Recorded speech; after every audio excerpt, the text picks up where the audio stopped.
Kita banyak mendengar informasi-informasi, banyak masjid-masjid kita yang sudah diambil alih oleh mereka. Dan kalau sudah mereka mengambil alih, ada informasi misalnya di Kalimantan Selatan, ada masjid yang diambil alih oleh mereka. Akhirnya apa? Pimpinan Muhammadiyah saja tidak diizinkan oleh mereka untuk ceramah di masjid itu. Pimpinan Muhammadiyah tidak diizinkan untuk menjadi khatib di masjid itu. Semuanya mereka yang mengatur. Maka ada 3 hal yang perlu kita lakukan untuk menghadapi Salafi di lingkungan Muhammadiyah ini. Yang pertama adalah pendekatan kekuasaan, otoritas kita. Pendekatan ini berdasarkan pada ketegasan, tentu saja ketegasan para pimpinan amal usaha Muhammadiyah dan Aisyah, termasuk pengurusnya dan takmir masjid. Kita harus tegas terhadap mereka-mereka yang disinyalir memiliki faham ini, tegas untuk tidak memberikan kesempatan lagi kepada mereka menjadi imam, menjadi khatib, menjadi penceramah di masjid kita.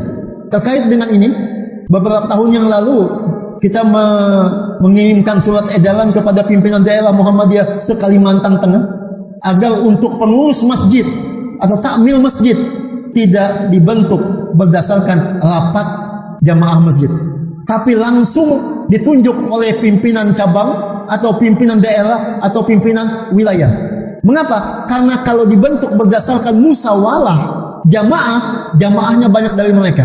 Dan argumentasi yang mereka sampaikan itu kadang-kadang luar biasa, baik dengan sopan ataupun dengan cara yang tidak etis. Karena itu kita berupaya di masjid ini tidak lagi masuk faham-faham seperti itu. Tidak lagi kita memberikan kesempatan penceramah-penceramah dari luar yang tidak kita ketahui identitasnya. Assalamualaikum warahmatullahi wabarakatuh. Mari kita dengar jawaban dari Ustadz Salafiyah tentang tuduhan bahwa Salafiyah merebut masjid. Yuk kita simak videonya. Kenapa dakwah Salafiyah ini di masjid-masjid yang tidak mereka dirikan? Kenapa mereka berdakwah di sana? Ikhwah, karena mereka merasa setiap kaum muslimin itu adalah saudaranya. Setiap masjid itu dianggap adalah masjid Allah Subhanahu wa taala. Lalu mereka menawarkan diri untuk memakmurkan masjid. Itu yang pertama, ikhwah. Bahwasanya mereka ingin memakmurkan masjid, mereka ingin mengisi dakwah di situ. Dan ini juga yang kedua menunjukkan apa? Bahwa dakwah ini adalah dakwah terang-terangan, bukan sembunyi-sembunyi. Sebenarnya kita bisa mengaji di mana? Di rumah-rumah, di hutan-hutan pun bisa kita mengaji, kan begitu. Tapi kenapa di masjid-masjid yang bukan didirikan oleh orang-orang yang menginisiasi diri dengan dakwah salaf itu? Supaya terbuka dan orang tahu ini yang diajarkan mereka. Yang diajarkan mereka itu qala Allah Ta'ala wa qala Rasulullah sallallahu alaihi wasallam. Dan juga ini pendapat para ulama fulan, ini ulama fulan, ini pendapat yang rajih. Dakwah ini terbuka, ikhwah. Dan semua siap untuk dikritisi kalau itu kekeliruan. Siap untuk berdialog, tapi bukan jidal. Yang dimana orientasinya adalah bukan kebenaran, tapi adalah kemenangan. Karena dalam debat itu belum tentu yang menang debat itu adalah yang benar. Ya. Belum tentu, ikhwah. Karena kebenaran itu adalah sesuatu yang sesuai dengan objek masalah itu sendiri.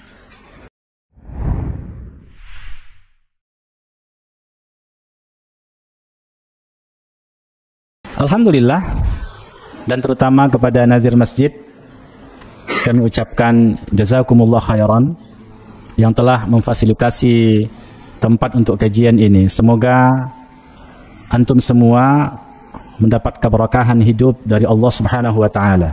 Allahumma amin. Ikhwah yang dirahmati Allah, hari ini betapa banyak fitnah yang muncul di tengah-tengah kaum muslimin, terutama berhubungan dengan dakwah salafus salih ini, ya, dakwah ahlus sunnah wal jamaah ini. Dan fitnah-fitnah itu ada yang disebabkan oleh ketidakpahaman, ada yang disebabkan oleh salah informasi, ada yang disebabkan oleh kecemburuan, ada yang disebabkan juga oleh kedengkian. Jadi ikhwah yang dirahmati Allah Subhanahu wa taala, banyak penyebabnya. Tapi kita berbaik sangka kepada kaum muslimin pada saudara-saudara kita yang menganggap dakwah ini adalah dakwah yang dalam tanda petik menyimpang, ya. Memang jalan lurus itu harus menyimpang dari jalan yang tidak lurus. Kalau itu yang dimaksud menyimpang, kan begitu.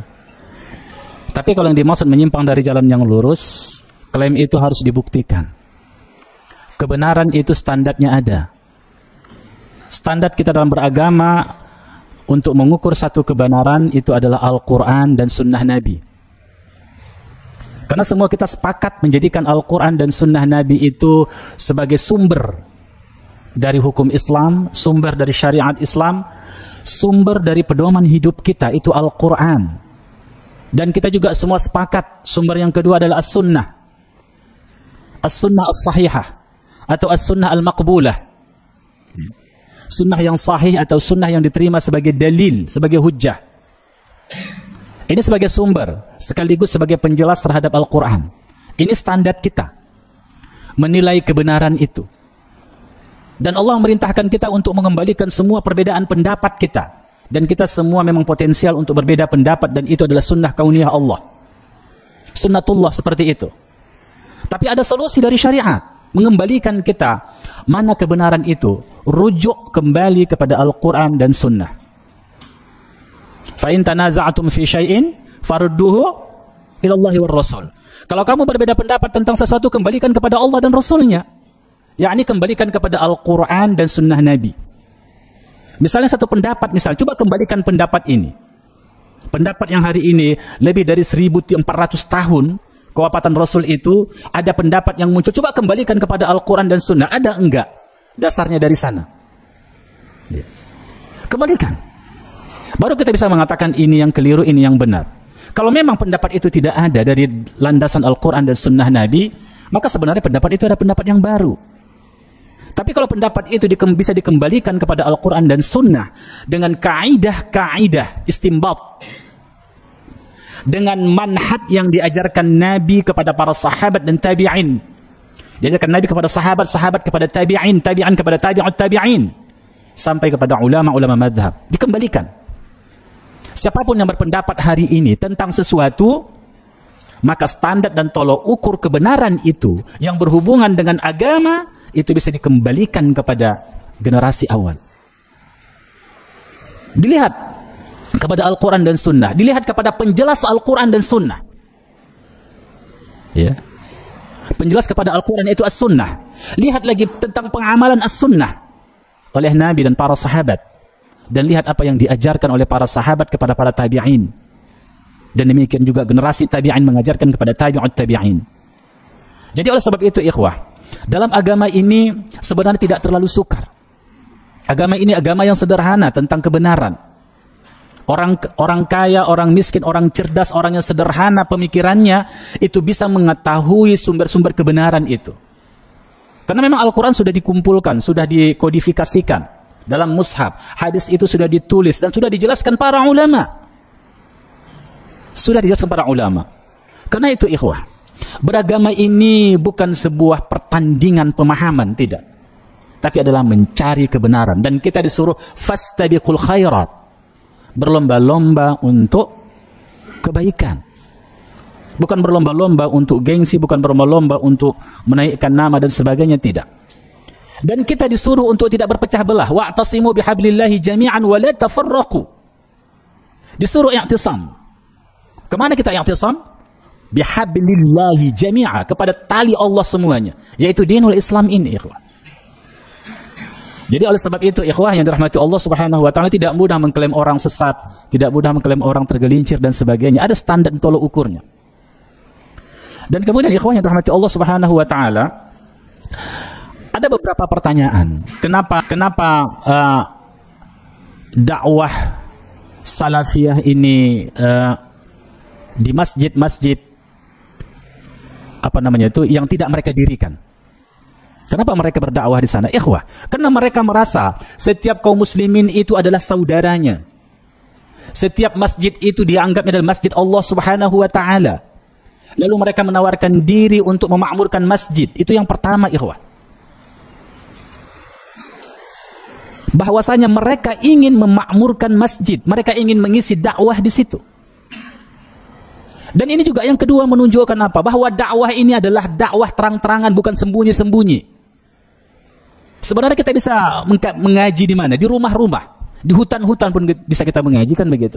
Tapi kenapa di masjid-masjid yang bukan didirikan oleh orang-orang yang menginisiasi diri dengan dakwah salaf itu? Supaya terbuka dan orang tahu ini yang diajarkan mereka. Yang diajarkan mereka itu qala Allah Ta'ala wa qala Rasulullah sallallahu alaihi wasallam. Dan juga ini pendapat para ulama fulan, ini ulama fulan, ini pendapat yang rajih. Dakwah ini terbuka, ikhwah. Dan semua siap untuk dikritisi kalau itu kekeliruan. Siap untuk berdialog, tapi bukan jidal. Yang dimana orientasinya adalah bukan kebenaran, tapi adalah kemenangan. Karena dalam debat itu belum tentu yang menang debat itu adalah yang benar. Ya. Belum tentu, ikhwah. Karena kebenaran itu adalah sesuatu yang sesuai dengan objek masalah itu sendiri. Karena itu, ikhwah, dalam hati Allah Subhanahu wa Ta'ala, kita bermudzakarah, kita berdiskusi, ya kan, tentang satu masalah yang perlu didiskusikan. Ya. Dan ini terbuka, ikhwah. Ini terbuka. Katanya dakwah ini suka mengkafirkan dan membid'ahkan. Ini syubhat yang luar biasa, ikhwah. Kalau ada orang yang suka mengkafirkan, itu bukan dakwah salaf. Itu dakwah takfiri. Itu orang-orang khawarij. Dakwah salaf ada kaidah-kaidahnya. Ada dawabit takfiri. Dan itu pun tidak semudah itu mengkafirkan orang lain, ikhwah. Udah dijelaskan dalam kitab-kitab para ulama. Dijelaskan. Tapi tetap saja dakwah ini dikatakan dakwah takfiri. Suka mengkafirkan, suka membid'ahkan. Karena memang di dalam Islam itu ada kafir, ada mukmin. Itu jelas. Maka kalau memang kafir memang harus dikafirkan.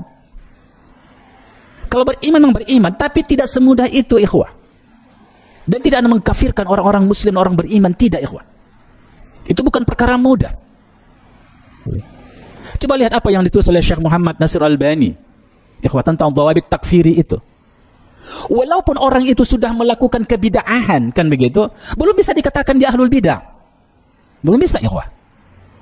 Bisa saja tidak tahu dia hujahnya, belum didirikan, belum ditegakkan padanya hujah. Bisa saja dia memiliki syubhat dalam pemikiran. Yang kita harus bersihkan syubhatnya itu, harus dijelaskan. Bukan setiap orang yang melakukan bid'ah lalu dikatakan ya ahlul bid'ah. Tidak, ikhwah. Ada adab-adab, ada kaidah-kaidah. Lalu terminologi bid'ah itu datangnya dari Nabi SAW. Terminologi Nabi, istilah dari Nabi. Bukan yang diciptakan, bukan satu yang baru, ikhwah. Nabi sendiri yang mengatakan bid'ah. Nabi sendiri yang mengatakan bid'ah itu dhalalah. Nabi sendiri yang mengatakan finnar. Itu ungkapan Nabi. Dan kita memang mengatakan kalau bid'ah itu adalah bid'ah. Kata Nabi dhalalah, kita katakan dhalalah. Tapi apakah setiap orang tadi yang melakukan bid'ah dikatakan ahlul bid'ah? Tidak. Apakah setiap orang yang melakukan bid'ah itu kita katakan dia adalah sesat, orang sesat? Belum tentu, ikhwah. Itu tadi belum ditegakkan hujjah pada dirinya. Belum dihilangkan syubhat pada diri. Betapa banyak orang yang tergelincir kepada bid'ah, hal itu belum dipahaminya. Demikian juga tentang masalah-masalah yang lain, ikhwah. Di dalam kajian ini, ikhwah yang rahmati Allah Subhanahu wa Ta'ala, ini adalah kajian rahmat. Sayangnya para ulama-ulama yang mengasaskan diri manhaj salaf itu kepada kaum muslimin, agar mereka tidak terjebak kepada kesyirikan, tidak terjebak kepada kebid'ahan, agar mereka semangat beramal, ikhwah, membangkitkan semangat itu kepada mereka. Dan itulah dakwah ini yang diperkasai oleh anak-anak muda, iya kan, yang memiliki semangat yang kuat. Kalau mereka memang ada kesalahan dalam adab dan sebagainya, memang harus ditegur memang. Tapi bukan berarti mengatakan bahwasanya manhaj ini adalah manhaj yang keliru. Bagaimana antum bisa mengatakan keliru sementara mereka mengikut Abu Bakar, Umar, Utsman, Ali, mengikut Abu Hurairah, mengikut para tabi'in, Sa'id bin Musayyib, mengikut Abu Darda, mengikut Ibrahim An-Nakhai, mengikut para tabi'in yang lain, ikhwah. Bagaimana bisa antum katakan sesat? Karena dalam manhaj ini harus bisa dikembalikan kepada tokoh awal untuk mengukur kebenaran, termasuk akidah. Apakah akidah yang kita paham ini, misalnya tentang konsep takwil misalnya, bisa kita kembalikan kepada generasi awal? Maka semua bisa dicek, ikhwah. Bisa dicek. Karena semuanya mengembalikan, prinsipnya mengembalikan pada generasi awal, generasi sahabat. Tak ada di zaman sahabat, kembalikan kepada ulama-ulama tabi'in. Tak ada pada ulama-ulama tabi'in, kembalikan kepada ulama tabi'ut tabi'in. Tak ada bisa ke situ, kembalikan kepada ulama-ulama setelah itu, kepada ulama-ulama mazhab. Dan ketika terjadi perbedaan pendapat di antara ulama mazhab, maka itu dianggap sebagai khilafiyah mu'tabarah. Dan dihormati perbedaan itu, ikhwah. Tapi walaupun dihormati perbedaan itu, kita kan harus memilih mana pendapat yang rajih, mana pendapat yang kuat. Ikhwah yang dirahmati Allah Subhanahu wa taala, munculnya dakwah Syekh Muhammad bin Abdul Wahab itu adalah terjadi ketika kapan, ikhwah? Ketika manusia, ketika masyarakat ketika itu dalam perjalanan rihlah ilmiah beliau, dan beliau juga melihat di daerah-daerahnya, manusia lebih semangat beribadah di kuburan daripada di masjid. Manusia lebih semangat beribadah di zawiyah-zawiyahnya daripada di masjid. Maka Syekh mengatakan, ini ada syirik. Ini syirik. Belum tentu orangnya musyrik memang. Tapi ini perbuatan syirik. Ini syirik akbar, ini syirik ashar yang dijelaskan dan diperingatkan manusia. Tapi banyak yang terkoreksi waktu itu. Terutama dari kelompok sufisme. Dulu itu di Baqi itu banyak kuburan-kuburan yang dibangun indah-indah. Istana-istana kecil, ikhwah. Bukan hanya ziarah, ikhwah. Dan hari ini kita melihat juga di beberapa negara, itu kita lihat kuburan itu dibangun begitu indah, dibuat rumah. Dan saya menjadi saksi mata ketika saya ke daerah Afrika Utara. Di dekat masjid itu, di dekat kuburan itu, ada masjid sekitar 75 meter atau 50 meter. Tapi ketika azan dikumandangkan, mereka salat di kuburan itu. Walaupun kita tidak mengatakan mereka menyembah kubur, tapi mereka salat di situ. Padahal masjid dekat dengannya. Jadi ini, ikhwah, yang dikumandangkan diingatkan oleh Syekh Muhammad bin Abdul Wahab. Apakah dia yang perdana? Tidak, ikhwah. Yang mengajak kembali kepada Al-Quran dan Sunnah itu sudah dahulu Syekh Ibnu Taimiyah sebelumnya, dan ulama-ulama sebelum, dan dia bermazhab Hambali. Mazhab Hambali, ikhwah.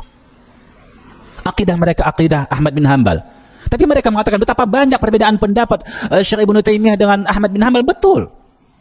Karena di dalam manhaj ini adalah kebenaran lebih diutamakan daripada taklid. Ketika kita dikaruniakan Allah untuk melakukan penelitian, untuk mengkomparasikan, memuqaranahkan dalil-dalil, dan karunia Allah ini yang lebih rajih, maka siap untuk meninggalkan ulama madhab yang kita ikuti, ikhwah. Karena kebenaran itu mutlak milik Allah Subhanahu wa taala, dan manusia, ikhwah, tidak ada yang maksum kecuali nabi, para nabi yang maksum, ikhwah. Jadi oleh sebab itu, makanya sekali lagi kaum muslimin, jangan curigai dakwah ini. Kalau ada yang memang menyimpang, ikhwah, menyimpang, diperingatkan mana yang menyimpang itu. Jangan-jangan memang ini adalah sesuatu yang tak dipahami atau salah memahami. Dan sekarang kita lihat betapa masifnya itu, ikhwah, di tengah-tengah kaum muslimin. Yang ketiga, kenapa dakwah ini di masjid-masjid? Karena kita belum punya masjid yang banyak. Apa salahnya kita menumpang di masjid-masjid yang lain, dan tidak ada maksud untuk mengkooptasi masjid. Itu adalah terlalu berlebihan. Di mana ada masjid yang dikooptasi? Ekspansi ke masjid, mengambil sebagai nazir dan sebagainya. Tidak ada, ikhwah. Kecuali memang masyarakat menghendaki, itu berbeda. Enggak ada. Dan para pewakaf itu, dia akan mendapatkan pahala yang besar ketika masjid itu dimakmurkan, ikhwah. Dimakmurkan. Dan kita janganlah seperti orang yang sebagaimana difirmankan Allah pada surah Ali Imran itu kan, menghalang-halangi agama Allah. Tidak, ikhwah yang dirahmati Allah Subhanahu wa taala. Karena keterbukaan itulah sekali lagi kita berdakwah secara terbuka. Bahkan ini, ada lagi YouTube-nya lagi nih. Walaupun saya kurang sepakat, saya disorot-sorot begini kan. Tapi demi dakwah, nggak jadi masalah. Karena itu ikhwah yang dirahmati Allah Subhanahu wa taala, sekali lagi silakan. Ya. Silakan ikut ngaji, duduk mengaji, dengarkan. Setelah ada kajian, dialogkan. Jangan qad qila ma qila in sidqan wa in kadziban fama'tazara min qawli idza qila. Kata orang, jangan ikhwah. Dan jangan videonya dipenggal-penggal. Iya kan? Diedit-edit. Tidak apa untung antum situ untuk akhirat antum, enggak ada itu ikhwah. Mari kita sama-sama berdakwah mengajak kaum muslimin. Ya. Kalau memang itu salah, ya memang salah. Kalau yang benar itu adalah kebenaran. Dan berikutnya, ikhwah, kita berdakwah di masjid-masjid ini supaya kaum muslimin yang selama hari ini tidak mengenal manhaj ini, ada pemikiran alternatif, ada pemahaman alternatif di dalam beragama, menunjukkan keluasan agama ini, ikhwah yang dirahmati Allah Subhanahu wa taala.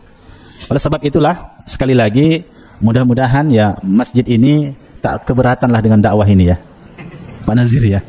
Mudah-mudahan seperti itu ikhwah. Silakan antum nanti habis kajian ini. Oh, ini gawat ini Ustaz, menyimpang ini kata. Kita simpangkan. Kita dialogkan, kita perbaiki ucapannya kan begitu. Kadang-kadang hanya sabukul kalam saya, sabukul lisan, hanya apa namanya itu? Salah ngomong saja, maksudnya lain, terucap lain. Kadang-kadang memang ada begitu memang. Iya kan, ini editor harus diedit juga, itu memang itu bahaya itu. Iya kan, nah, jadi harus dilihat seperti itu ikhwan yang dirahmati Allah. Iya. Itu baru mukaddimahnya, kaji belum masuk lagi. Iya, karena betapa banyak dahsyatnya fitnah ini tengah-tengah kaum muslimin. Itu ya, ikhwah. Jadi antum juga yang ikut-ikut kajian ini, yang madu'u kajian ini, yang panitia-panitia kajian, antum harus bersabar memang. Ini sudah menjadi sunnatullah. Sunnah para nabi, sunnah para da'i. Mendapat tantangan. Kalau dakwah antum lurus-lurus saja, tak ada tantangan, antum harus istighfar banyak-banyak itu. Kalau di zaman seperti ini, berarti antum mengikuti semua hawa nafsu manusia. Iya. Kalau adanya joget apa namanya sekarang itu? TikTok apapun dia, di masjid pula lagi itu. Iya kan? Kalau adanya pula seperti itu, ikhwah, antum katakan Masya Allah ini syiar dakwah ini. Kita berjaya. Awas antum itu. Istighfar banyak-banyak itu. Makanya kalau dakwah di zaman mendekati akhir zaman, di zaman fitnah ini, kalau dakwah itu mulus semua lapisan, ahlul maksiat suka, ahlul khurafat suka, ahlul bid'ah suka, iya kan? Orang-orang kufar suka, bermasalah ini dakwah antum ini. Kenapa? Karena dakwah ini mengoreksi kebatilan, ikhwah. Mengoreksi kebatilan. Para da'i itu mengingatkan manusia kepada kebenaran. Bukan memapankan status quo, tidak. Bukan cap stempel legitimasi setiap perubahan yang ada, tidak ikhwah. Ada yang bisa berubah, ada yang tidak boleh berubah dalam agama ini. Ada yang halal, ada yang haram. Kalau dikatakan dakwah ini pemecah belah, saya tadi dapat kiriman ini. Yang mengirimnya ya dari Saudi pula itu. Sedang di Saudi ya kan mengirimnya. Iya, mengirimnya. Dikatakannya ini dakwah pemecah belah. Apa antum yang dipecah, apa antum yang dibelah? Kan begitu masalahnya. Ini masalahnya. Kenapa dikatakan dakwah pemecah belah? Tidak, ini dakwah memperingatkan, ikhwah. Tujuan kita semua menyatukan umat ini berada di atas hablullah, karena kita disuruh menyatu pada hablillah. Wa'tasimu bihablillahi jami'a. Itu dia. Berpegang di atas tali Allah, agama Allah, dinullah. Kita disuruh di situ berpegang, ikhwan yang dirahmati Allah Subhanahu wa taala. Kalau ada yang menyimpang, terkoreksi, itu konsekuensi karena dia tidak mengikuti hablullah. Itu konsekuensi. Dan sebagai seorang yang beriman, kita siap untuk mengoreksi diri. Ketika kita terkoreksi dalam dakwah-dakwah itu sikap orang beriman. Dan kita ikhwah yang dirahmati Allah, menjadi karakter seorang mukmin itu pada surah Al-Bara'ah apa dia? Pertama apa? Wal mu'minuna wal mu'minat ba'duhum awliya'u ba'd. Ya'muruna bil ma'rufi wa yanhauna 'anil munkar. Sebahagian yang lain atas sebahagian yang lain menjadi penolong baginya. Hal yang paling urgen kita tolong kaum muslimin menyelamatkan akidahnya, menyelamatkan ibadahnya, menyelamatkan akhiratnya. Antum memang disyariatkan untuk menolong ekonominya. Iya kan? Menolong keselamatannya. Tapi keselamatan akhirat paling penting bagi dia, ikhwah. Ya'muruna bil ma'ruf. Kita ajak kepada yang ma'ruf. Tapi juga apakah berhenti dakwah di situ? Tidak, ikhwah. Agama ini bukan amar ma'ruf saja, titik, tidak. Tapi wayanhauna 'anil munkar. Mencegah orang dari semua kemungkaran. Ma'ruf itu artinya yang dikenal itu sebagai syariat Allah. Diajak ke situ. Mungkar itu tak dikenal sebagai syariat Allah. Bisa dia syirik, bisa dia bid'ah, bisa dia khurafat dan sebagainya. Itu mungkar, bisa maksiat. Jadi mengajak orang kepada yang baik, kepada yang ma'ruf, mencegah kepada yang mungkar. Oleh sebab itu, ikhwah, kalau dakwah ini hanya amar ma'ruf saja, nggak ada masalah, ikhwah. Nggak ada masalah. Tapi setelah wayanhauna 'anil munkar, mencegah dari kemungkaran, ini yang banyak nanti tersinggung. Memang kita harus petakan, memang ini masalah yang menyimpang, ini masalah khilafiyah, itu memang berbeda kita mensikapinya. Tapi prinsip-prinsip dasar itu memang harus kita pahami, ikhwah. Jadi oleh sebab itu, maka dakwah itu sekali lagi memang harus mencegah kemungkaran, harus dijelaskan memang mana kafir, mana musyrik, mana mukmin, harus dijelaskan, ikhwah. Bagaimana tidak dikafirkan orang yang memang kafir, misalnya berakidah ada Tuhan dua, misalnya beribadah kepada selain Allah. Memang begitu dhawabit takfirinya. Dan itu bukan hanya dalam karya Syekh Islam Ibnu Taimiyah saja. Al-Izz Ibnu Abdul Salam juga menjelaskan tentang kriteria musyrik itu. Al-Izz itu seorang tokoh yang hidup abad ke-5 atau abad ke-6 Hijriah, dan dia bermadzhab Syafi'i. Kita bisa rujuk kepada para ulama tentang masalah ini. Jadi ini hanya sebagai motivasi kepada kita semua, dan memang harus bersabar di atas manhaj ini, ikhwah. Harus bersabar. Dan antum memang harus mengorbankan perasaan, mengorbankan waktu, mengorbankan harta untuk dakwah ini. Tapi antum akan dicatat dalam sejarah kehidupan dunia ini kalau antum punya kontribusi untuk memurnikan akidah, memurnikan ibadah agama Allah ini. Ya. Dan antum bukan kebetulan hadir dalam kajian ini, tapi memang ditakdirkan oleh Allah Subhanahu wa taala. Dan memang antum dipilih hidup di akhir zaman ini. Antum harus siap dengan semua tantangan akhir zaman. Oleh sebab itu maka kita mengaji terus tanpa bosan-bosannya, karena persoalan akhir zaman itu luar biasa banyaknya. Ya. Sedangkan di zaman para sahabat, mereka bermulazamah, mereka konsisten dalam menuntut ilmu. Masalahnya tidak sebanyak masalah kita yang muncul hari ini, ikhwah. Syubhatnya tidak sebanyak syubhat yang hari ini. Kalau mereka duduk di majelis ilmu, mereka rihlah ilmiah mencari hadis, mencari ilmu, kita seyogyanya harus lebih semangat lagi, ikhwah. Karena banyak syubhat yang harus kita jelaskan. Baik. Habis waktu. Assalamualaikum warahmatullahi wabarakatuh.